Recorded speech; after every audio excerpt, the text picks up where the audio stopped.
रामोशी समाजाच्या उपकाराची परतफेड केल्याशिवाय शांत बसणार नाही। येणाऱ्या काळात माझ्याकडून ज्या तुमच्या अपेक्षा आहेत त्या पूर्ण करणार। दीपकाबा साळुंखे पाटील। आद्य क्रांतीवीर नरवीरराजे उमाजी नाईक यांच्या स्वातंत्र्य लढ्यातील योगदानामुळे आपण स्वातंत्र्याचा अनुभव घेत आहोत। त्यांनी 5000 सशस्त्र सैन्य उभं करत इंग्रजांशी दिलेला लढा अंगावर रोमांच निर्माण करतो। वतनदार सावकार यांना वटणीवर आणत त्यांनी गोरगरिबांची सेवा केली। ते उत्तम संघटक व शासक होते। इतिहास साक्षीला आहे। शेकडो पिढ्या रामोशी समाजानं इमानदारीनं गावगाड्याची सेवा केली। मात्र हा रामोशी समाज विविध योजनांपासून वंचित राहिला। उपेक्षित रामोशी समाजाच्या जीवनमानात बदल घडवून आणण्यासाठी आमचे साळुंखे पाटील कुटुंब सतत समाजाशी नाळ जोडून आहे। येणाऱ्या काळात ही मी आणि माझे साळुंखे पाटील कुटुंब सदैव तत्पर राहून सेवा करणार आहे। येणाऱ्या काळात हजारो वर्षापासूनचा रामोशी समाजाच्या जीवनातील अंधार दूर करण्याचा दूरगामी निर्णय घेणार आहे। विशेषतः निरक्षरता, बेरोजगारी आणि इंग्रजांच्या काळापासून असलेला गुन्हेगारीचा ठपका यामुळे समाजाच्या वाट्याला उपेक्षा आली। समाज शौर्यशील आहे। येणाऱ्या काळात समाज नक्कीच सर्व स्तरावर यशस्वी होईल असं प्रतिपादन माजी आमदार दीपकाबा साळुंखे पाटील यांनी सांगोला तालुक्यातील जवळ येथे आयोजित करण्यात आलेला आद्य क्रांतीवीर नरवीरराजे उमाजी नाईक यांच्या जन्मोत्सवामध्ये केले आहे। सांगोला तालुक्यातील जवळे गावामध्ये आमदार दीपकाबा साळुंखे पाटील संचलित शिवनेत्र बहिर्जी नाईक प्रतिष्ठान यांच्या वतीनं भव्य दिव्य आद्य क्रांतीवीर नरवीरराजे उमाजी नाईक जन्मोत्सव सोहळा आयोजित करण्यात आला होता। भव्य दिव्य मंडप, भव्य दिव्य रोषणाई, फटाक्यांची आतिषबाजी, हलगीचा आवाज आणि येळकोट येळकोट जय मल्हारचा जयघोषानं संपूर्ण जवळा भक्तिमय झाला।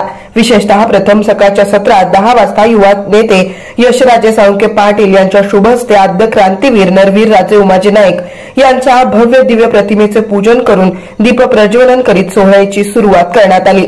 त्यानंतर दिवसभर विविध सांस्कृतिक कार्यक्रमाची रेलचेल सुरू झाली। दुपारच्या सत्रात सुंभरानं मांडलं गा सुंभरानं मांडलं चा घोष करीत धनगरी समाजाच्या अस्मितेचं प्रतीक असणारे हे गजनृत्य व धनगरी ओव्यांचे सादरीकरण करण्यात आलं।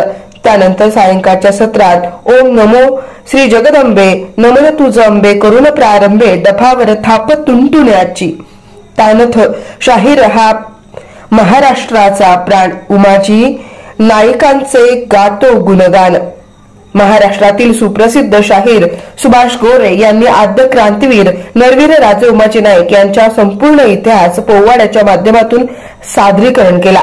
डब, ढोलकी, संबळ, झांजा ही तालवाद्ये तसेच तुंतुण, पुंगी, घांगई ही तंतुवाद्ये पोवाडा गाताना साथीला घेतली होती। त्यानंतर प्रमुख कार्यक्रमाला सुरुवात झाली।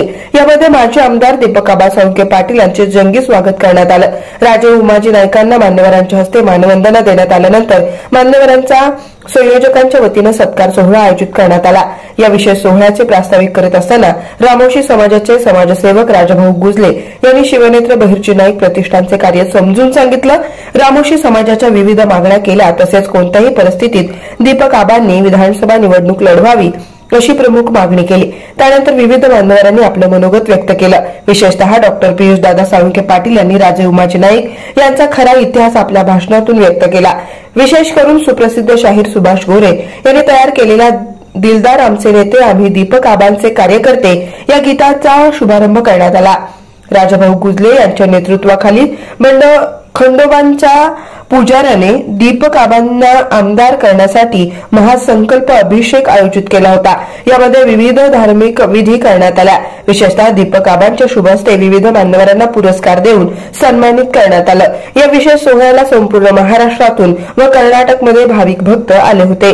विशेषतः या सोहळ्याला विविध पदाधिकाऱ्यांनी सुद्धा हजेरी लावली होती। निश्चितपणाने सांगायला अभिमान वाटतो 40 वर्ष या जनतेची सेवा करत असताना अतिशय प्रामाणिकपणाने इमानदारीने आपण जनसामान्य जनतेची सेवा केली। आणि मला तुम्हाला एवढंच सांगायला आनंद होतोय की जिथं जाईल दीपकाबा तिथं तुमच्या आवाचा सन्मान निश्चितपणाने होत असतो। हे जवळेकरांसाठी आपल्या दृष्टीने अतिशय अभिमानाची बाब आहे। तशा पद्धतीने आपण सेवा केली। उद्याच्या रविवारी मुंबईतल्या सगळ्या लोकांनी मुंबईकरांनी गेली अनेक वर्षापासून आपल्या या परिसरातील दुष्काळी पट्ट्यातली हजारो शेकडो कुटुंब त्या ठिकाणी मुंबईला आहेत। या सगळ्या मंडळींनी मला निमंत्रित केले की आता तुम्ही आमच्याकडे या, आमच्या सुखदुःखामध्ये सहभागी व्हा. फार मोठा कार्यक्रम त्या ठिकाणी ठेवलेला. त्याच्या अगोदर 8 दिवसापूर्वी आपण बघितलं आपल्या ह्या दुष्काळी पट्ट्यातली अनेक मंडळी गलाई कामाच्या निमित्तानं या देशभर पसरलेली आहेत. मला एकदा कलकत्त्यातनं फोन आला आपल्या तालुक्यातल्या काही दुकानदारांचा आणि आम्हाला तुम्ही यायचं असं मला निमंत्रण दिलं. त्या ठिकाणी गेलो, त्यांनी सन्मान केला. आपल्या मानदेशातली या मानदेशाच्या मातीतली माणसं ही अतिशय प्रेम प्रामाणिक आणि इमानदार असलेली ही जनता आहे. राजे उमाजी नाईकांच्या जयंतीच्या निमित्ताने या ठिकाणी काही मागण्या मला मांडलेल्या आहेत. जवळजवळ 10 मागण्या आहेत. खरं तर मगाच्या अंगातनं सांगितलं की आम्हाला काही मागावं लागत नाही, मागायच्या अगोदर ते मिळत असतं. हा माझा स्वभाव धर्म आहे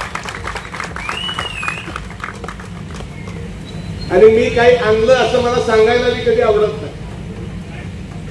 या राज्याचे उपमुख्यमंत्री यांनी ज्यांच्या हातामध्ये तिजोरीच्या चाव्या आहेत त्यावेळेला मी पत्र दिलं की दादा, आमच्या तालुक्यामध्ये या दुष्काळी पट्ट्याच्या परिसरामध्ये आम्हाला एक भव्य स्मारक राजांचं उभा करायचं आहे.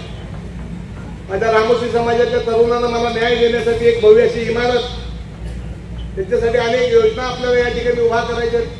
5 कोटी रुपयाची मागणी मी आदरणीय दादाकडे केली आणि मला निश्चितपणाने खात्री एकदा आपण मागणी केली की ती पूर्ण केल्याशिवाय आबा कधी राहत नसतो. त्यामुळे आपण भविष्य काळामध्ये सुद्धा कुठल्या पद्धतीची काळजी करायचं काही कारण नाही. खरं तर मला ही जयंती एवढ्या मोठ्या पद्धतीनं होईल असं मला स्वप्नातही वाटत नव्हतं. रामोशी समाज गरीब आहे, गरीब आहे. आता हे बघितल्यानंतर कोण गरीब म्हणून असं मला काही वाटत नाही.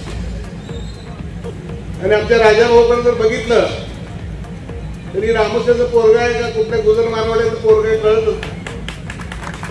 मला गळ्यातलं वर्ष बटन लावलं म्हणजे काढलं म्हणजे कळतच नाही नेमकं काय आहे. परंतु इमानदार आणि प्रामाणिक असलेला हा समाज आजपर्यंतच्या काळामध्ये अंगतनं सांगितल्याप्रमाणे, तुमच्या वकील साहेबांनी सांगितल्याप्रमाणे उपेक्षित राहिलेला आहे. अनेक अन्याय अत्याचार या समाजाने सहन केले. परवा अंगतनं सांगितलं म्हणून पाटोळ्याचं पोरग रामोशाचं कवठे मंकाच्या तालुक्यातलं पोलिसाच्या मारहाणीमध्ये मृत्यू झाला.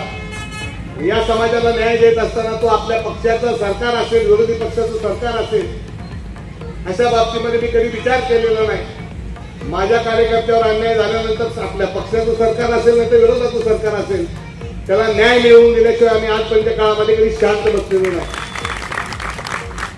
आणि मी म्हणून एवढंच सांगेन की या सगळ्या मागण्या आहेत, मी काय वाचून दाखवत नाही, पण या कागदाची बांधिलकी आज नाही, गेली 3 पिढ्यापासून त्यावेळेपासून या साळुंखे कुटुंबाने आजपर्यंत काळामध्ये केली नाही.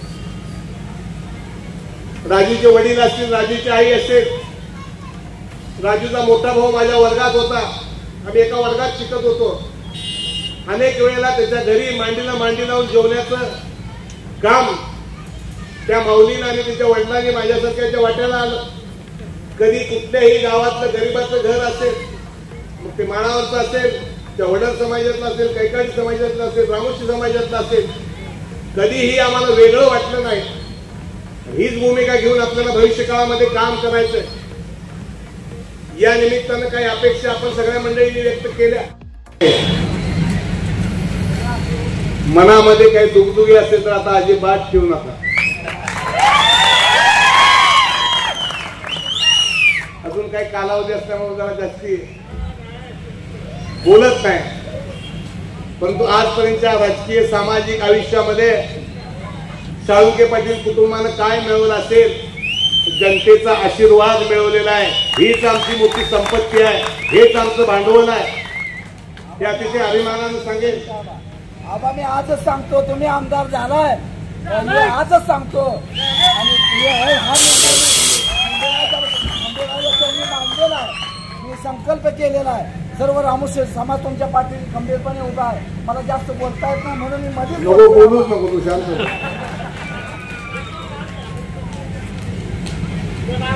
आज या निमित्तानं अनेक गोष्टी बोलण्यासारख्या आहेत, मी काय फार वेळ बोलणार नाही.